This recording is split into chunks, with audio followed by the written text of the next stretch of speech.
망하네. 국민의힘의 경선 여론조사를 사지선다형으로 확정을 했습니다. 근데 그 사지선다 앞에 이재명 후보하고 누가 경쟁력이 있습니까? 라고 묻고 딱 질문 하나예요, 하나. 이재명 후보와의 대결에서 누가 가장 경쟁력이 있습니까? 묻고 뭐 이제 가나다 순이 아니라 이제 무작위로 그러니까 이게 여론조사마다 순서는 계속 이제 바뀌는 거예요. 네. 이걸로 확정이 됐단 말이에요. 이재명 후보와 가상 1대1 대결을 가정한 뒤에 누가 가장 경쟁력이 있는지로 묻고 1, 2, 3, 4 이렇게. 요게 이제 원래는 이렇게 묻는 거. 이렇게 묻는 게 홍준표 측이 그냥 주장을 했던 거고 윤석열 쪽에서는 당 선대위에다가 선관위에다가 일임을 하되 경쟁력으로 물었으면 좋겠다 이렇게 주장을 해왔던 측면이 있어가지고 상당히 좀 두 양측이 절충이 된 거죠. 이런 거라고 볼 수 있겠죠. 그런데 이번에 이 룰 갈등을 보면서 우리가 여기서 그치면 안 되고요. 민주당에서도 결선 투표 가지고 시비를 걸잖아요. 네. 그리고 또 아직도 그런 분들이 계시잖아요. 그리고 국민의힘은 더하죠. 왜냐하면 저런 세부적인 룰까지 다시 만드니? 저는 정말 이상한 거거든요. 근데 이게 어떤 그 흐름 과정에서 나온 거냐면 과거에는 당의 후보는 당이 뽑았어요. 그러니까 복잡하질 않아요. 그런데 당의 후보, 자꾸 당이 여론과 괴리되는 거예요. 정당이 신뢰를 잃으니까. 그러니까 당 밖의 민심을 반영하는 방법을 논의하다 나온 거거든요. 그래서 민주당이 늘 최첨단을 걷잖아요. 민주당은 그냥 100% 국민 경선이에요. 경선인단을 모집해요. 근데 이것도 되게 복잡한 거예요. 늘 어떤 문제가 생겨요? 역선택 논란이 생긴다고요.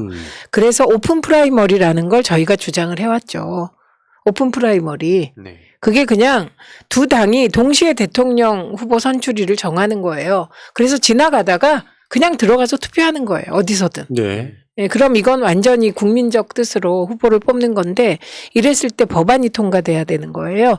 그중에 가장 중요한 게 이게 우리 정당법에 이중당적이 금지되어 있듯이 이중 오픈 프라이머리를 못하게 해야 되잖아요. 맞습니다. 역선택을. 그러려면 선관위가 이쪽에 투표를 하면 그게 선관위에 등록이 돼서 이쪽에 투표 못하게 하면 되는 거거든요. 그래서 지금 오픈 프라이머리를 진짜 진지하게 의논할 때가 됐다. 예. 예, 저는 그 제안을 드립니다. 그게 제가 온라인 입당법 이후에 하려던 게 오픈 프라이머리. 아직 완성이 덜 된 거지. 그렇죠. 그것까지 해야 완성이 되는 그렇게 거죠? 완성이 되고 이런 일이 안 생겨요. 룰 가지고 싸우고 지저분하게. 그래서 제가 하려고 했던 국회 들어가면 하려고 했던 게 그다음에 오픈 프라이머리죠. 언론개혁 그리고 오픈 프라이머리 정치개혁 부분이었습니다. 그래서 민주당은 늘 이런 식으로 그 국민의힘은 개싸움 하시고 마시잖아요. 그런데 민주당은 이런 막 소용돌이 속에서도 늘 대안을 내는 정당이고 이재명 후보도 대장동 가지고 그렇게 당하면서 억울하게 당하면서 그러면 내가 개발 이익 100% 환수하겠다. 그런 방향으로 정책을 펴겠다. 그거 하고 그다음에 성남시가 지금이라도 그 청렴 계약서를 바탕으로 화천 대유의 부당 이익을 환수하라. 환수하면 돼요. 네, 그러니까 그렇게 대안을 제시하는 것이 저는 이재명의 힘이다. 이렇게 맞습니다. 봅니다. 이재명은 합니다. 네. 할까봐 두렵습니다. 네. 자, 우리도 근데- 합니다. 오픈 프라이머리 합시다. 오케이. 근데 홍준표 그 후보의 페이스북을 가면 신이 났어야죠. 이유가 뭐냐면 안 가봤네. 여론조사 한번 봅시다. 이것도 홍준표 페이스북에서 제가 가져왔어요. 고맙습니다, 홍씨. 이게 MBC가 여론조사했던 거에 이재명에 맞설 국민의힘 후보 경쟁조사. 지금 MBC가 한 여론조사가 현재 국민의힘이 확정한 방식하고 이죠. 똑같은 거예요. 예. 이재명에 맞설 국민의힘 후보 경쟁조사. 홍준표 38.9, 윤석열 28.8 이렇게 나오거든요. 여기 이제 요거는 이제 전화 면접 조사. 그리고 아시아경제가 한 여론조사. 이것도 한번 보여주세요. 결과는 믿지는 않지만 실제로 아시아경제가 23일, 24일 날 한 여론조사에서도 이재명 가상 대결을 붙였더니 홍준표가 이겼다. 저는 믿지는 않아요. 믿지는 않는데 이런 식으로 해서 홍준표 후보가 한껏 기세를 지금 높이고 있다. 근데 실제로 지금 제가 막 이런 이제 막 방송을 하다 보면은 여기저기 막 연락이 오거나 막 연락을 주고받잖아요. 실제로 여론조사에서 홍준표 후보가 눈에 띄게 올라가고 있고 그리고 윤석열이 눈에 띄게 떨어지고 있다는 여러 가지 지표가 잡혀요, 지금. 그건 맞는데 홍준표 후보도 고백했잖아요. 이낙연 후보를 지지했던 분들이 나에게 오고 있다. 그 부분에 대한 평가를 어떻게 할 것인가가 남는데요. 그러니까 저는 계속 그 예측을 합니다만 민주당 지지자들이 원팀이 돼서 이낙연 후보와 의원들이 모이고 그리고 바닥에 있는 우리들까지 원팀이 되는 데는 시간이 걸린다는 거예요. 그래서 지금은 이게 근데 묘하게 국민의힘 경선과 맞물린 거예요.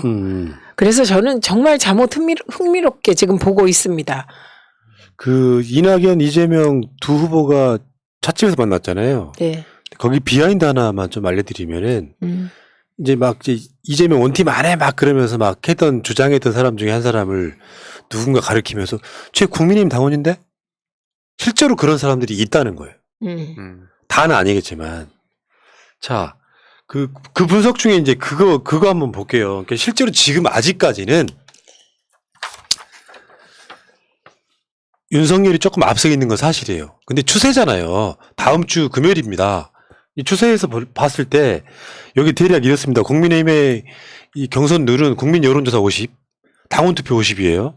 근데 지금 여기 이제 윤석열 입장에서 비관적 추정이라는 설명은 있다가 굳이 막 의식을 안 하셔도 됩니다.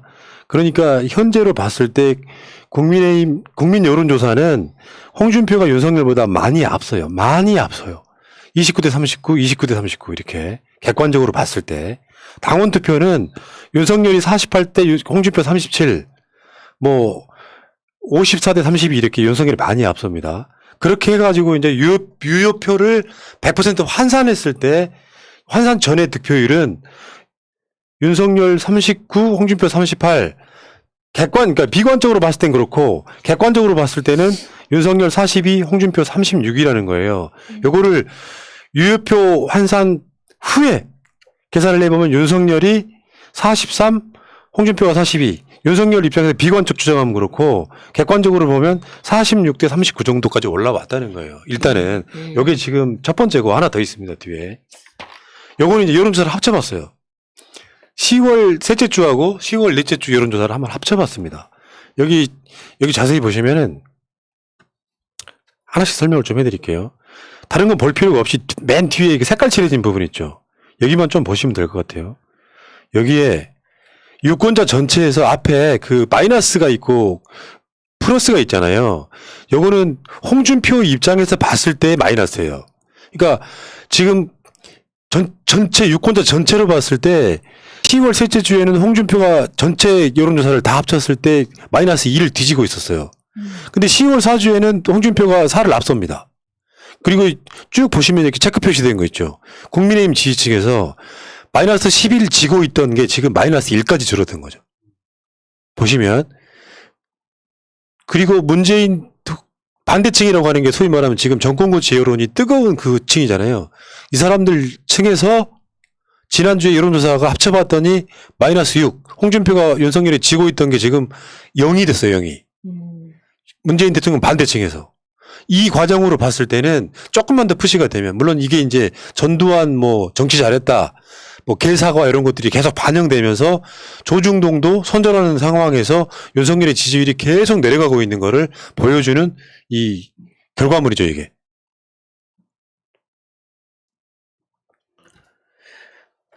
그래서 지금 여론조사 전문가들이 이제는 누가 될지 모르는 상태까지 왔다. 그러네요. 일반 여론조사에서는 국민의힘 지지층도 홍준표가 대부분 따라 붙었고, 그리고 일반 국민 여론조사에서는 50% 차지한 여론조사에서는 홍준표가 월등히 앞서고 있어서 비관적이던 사람들도 홍준표가 될 수도 모르겠네까지 와 있는 거죠, 지금. 그 전두환 찬양이 너무 컸습니다. 윤석열의 전두환 찬양. 네. 이게 국민들이 정책에 많이 반응한다기보다는 이런 어떤 아무것도 아니었을 것 같은 게 한번 제대로 반응하면 무섭더라고요.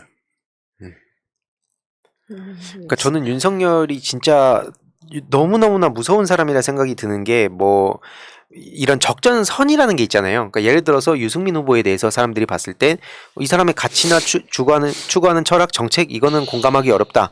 뭐 마음에 안 든다 뭐 이런 지점이 있다 하더라도 그 사람이 뭐 선을 막 너무 심하게 넘는다 이런 인식은 없는데 전두환을 여기서 한번 이렇게 언급을 해서 뭐 끝내 사과를 했다 하더라도 이 다음 주자가 그러니까 몇 년 뒤에 이 윤석열의 이 발언들과 그 지지세를 기반으로 해서 더 심하게 나갈 수 있는 계기가 마련됐다는 점에서 저는 이번에 이걸 뿌리 뽑지 못하면 분명히 향후 10년 안에 이거보다 더 심한 사람이 정당화되는 그런 상황이 올 것 같아서 이번에 뿌리를 반드시 뽑아야 된다. 전 그렇게 생각합니다. 여지를 절대 줘선 안 되는 심각한 만행이다. 전 그렇게 생각했습니다. 저는 윤석열은 무조건 떨어뜨려야 된다고 생각하는 사람이에요. 왜냐면은 윤석열이 이 사필 규정의 대상에서 이게 일단 져야 대선판이 어느 정도 정리가 되면서 실제로 국민의힘은 윤석열이 힘으로 끌고 왔잖아요, 지금까지. 그 윤석열이 낙마를 해야 우리가 더 유리하다고 보는 사람이에요. 전체 판에서. 구도에서 말이죠. 실제로 윤석열이 돼버리면 있잖아요. 더 많은 반문, 더 많은 반민주당, 말도 안 되는 공정 이런 것들이 더 먹힐 가능성이 높다. 그러니까 홍준표가 20대한테 인기 있는 거는 막상 나중에 홍준표 후보가 됐을 때 이재명 후보랑 붙였을 때 누가 20, 30대한테 더 좋은 정책을 지금까지 해왔느냐 같은 디테일로 들어가면 저는 이길 수 있다고 보는 거죠.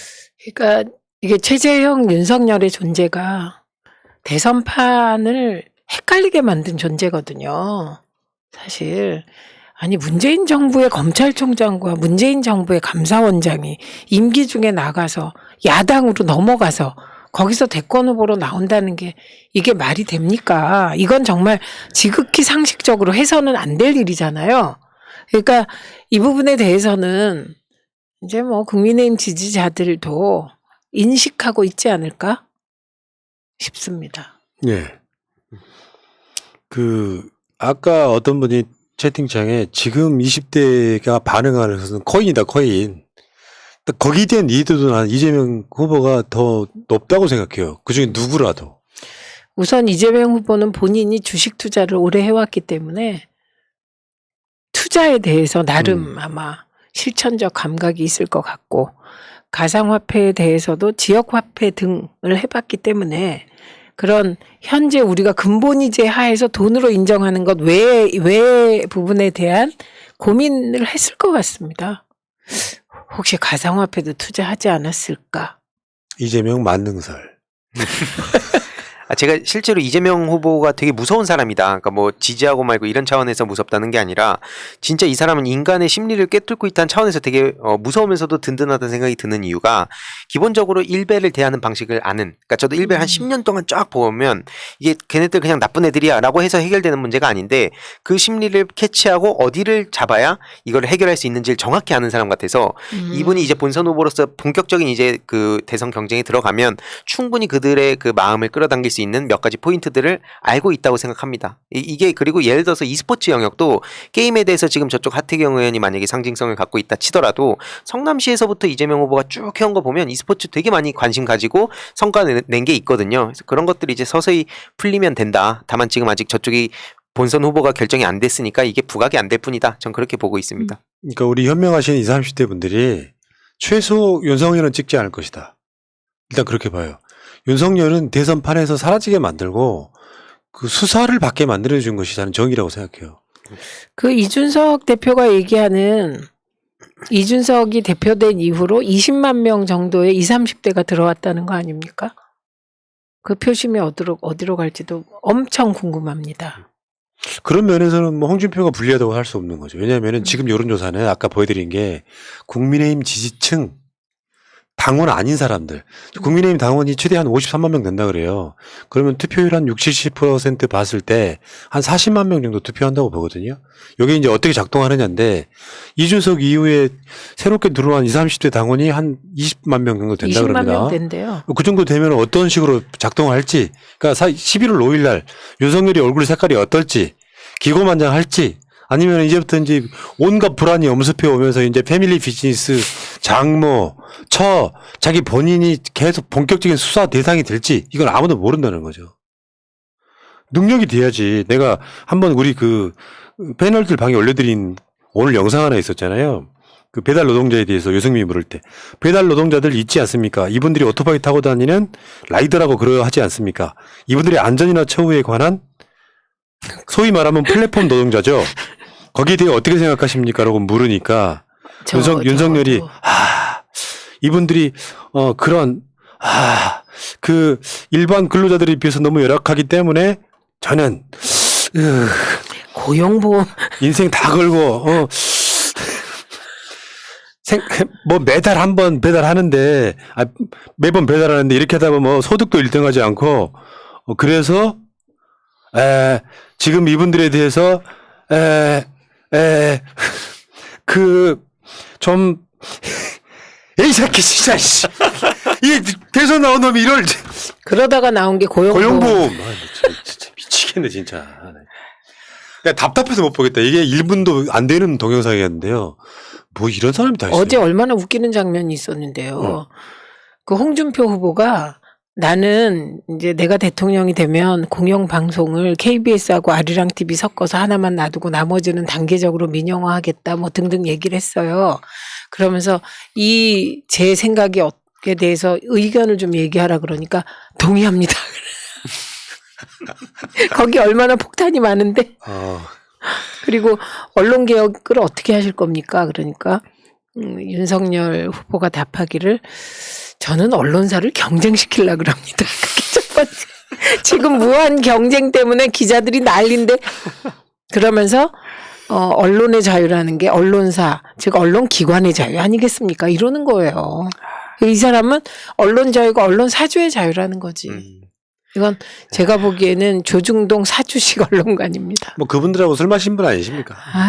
그런 마인드밖에 없는 그 메이저 언론 발언 이후로 기자들도 부글부글하고 있다. 다만 지금 이 분위기 때문에 그런 건데 칠 때 아마 거침없이 치지 않을까. 저도 그래서 11월 5일이 굉장히 기다려집니다. 새날은 공식적으로 밝힐게요. 홍준표 씨를 일단 지지합니다. 일단. 저는 홍준표가 후보가 되는 게 더 낫다고 생각하는 사람이에요. 그러면 뉴스공장 진행해도 되겠다. 그러네. 내가 대신 들어갈 수도 있어. 그렇죠. 홍준표 지지했으니까. 거기는 뉴스공장인데요. 우리 방송은 방송공장이잖아요. 제가 김어준 대타로 한 일주일만 나갔다 올게요. 홍준표를 중심으로 뭉쳐야 된다. 그렇게 이야기하면 해주고 나오면 되잖아. 그렇죠. 아무튼 진짜 그 대선 후보라는 것이요. 이렇게 희화화된 적이 있었습니까? 우리 이명박에 대해서도 그때 당시에 기억이 나는데 좀 무식한 소리 많이 했지만 이 정도는 아니었어요. 그렇죠. 박근혜도 이 정도 아니었다고. 그렇죠. 이 정도 아니었죠. 그 어제 우리가 방송에서 알려드렸던 그 홍준표 캠프가 만든 25가지 망언 리스트. 요거 보면 이게 사람인가 싶어요. 그런 사람이 대선 후보로 나와서 지금 유력 후보 중에 하나야.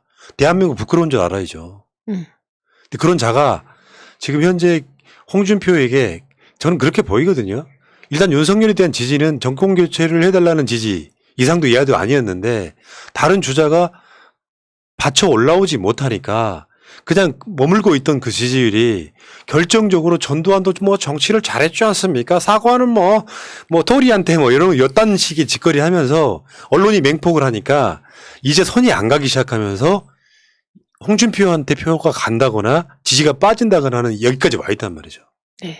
윤석열 대위기죠 지금 그럼. 예, 대위기인데 어제 홍준표 후보가 전략을 잘못 쓴 거죠.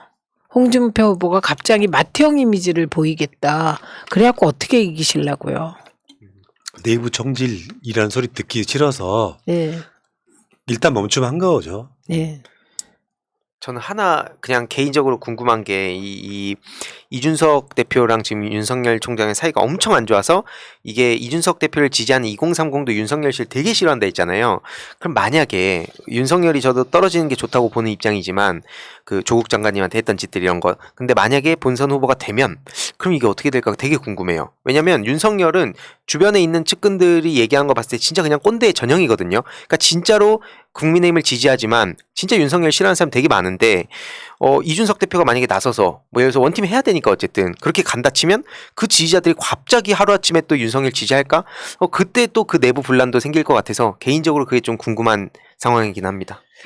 이게 이제 앞으로 1대1 토론이 2번 더 있다면서요. 그 정도밖에 더 주말까지.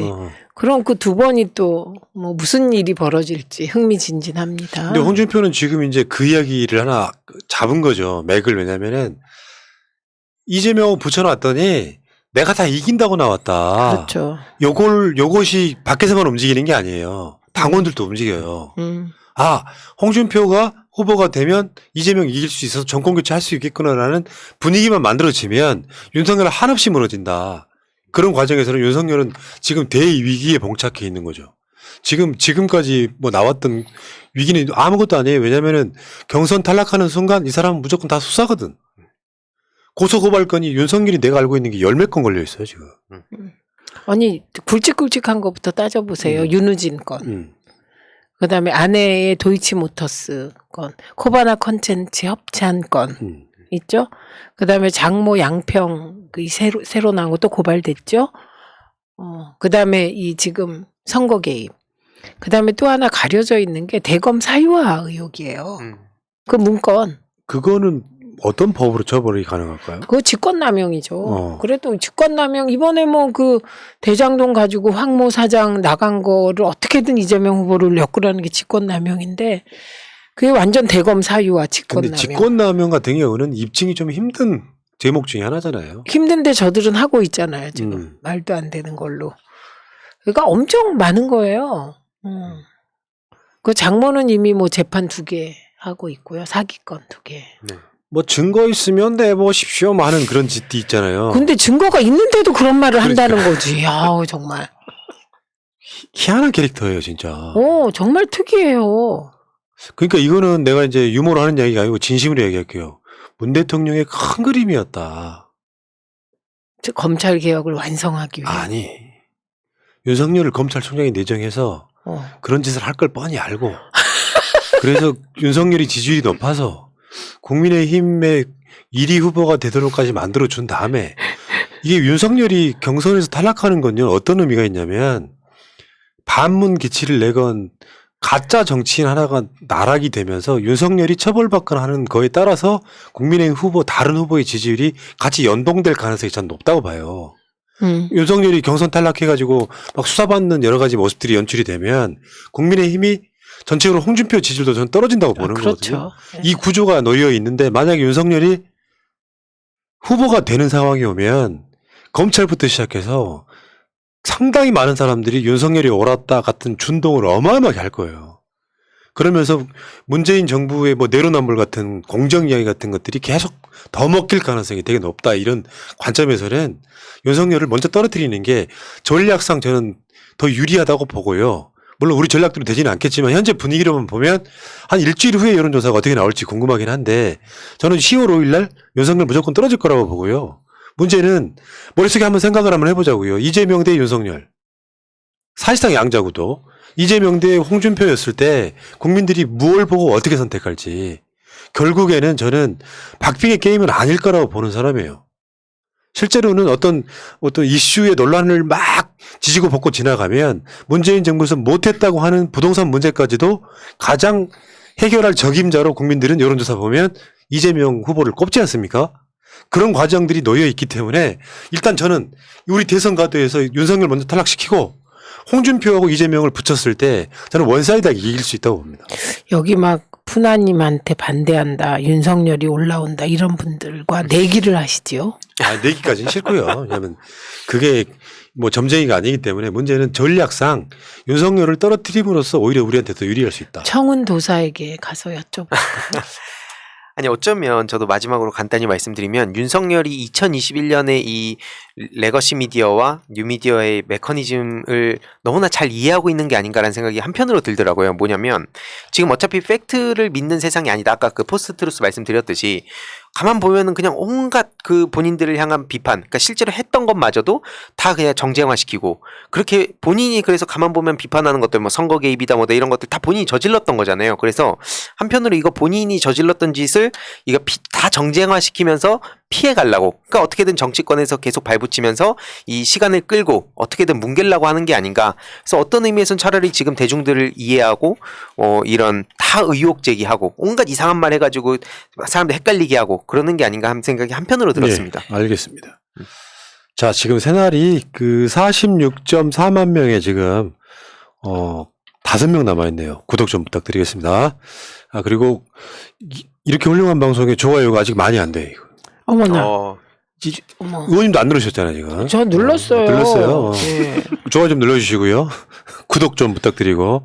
46.4만에 지금 몇 명 안 남았고요. 초반에 말씀드렸다시피 그 새날 마켓에 진짜 맛있는 반찬 전혀 다른 곳에서 들어와 있습니다. 제가 먹어보고 반해가지고 여러분도 한번 주문해 보시기 바라겠습니다. 네.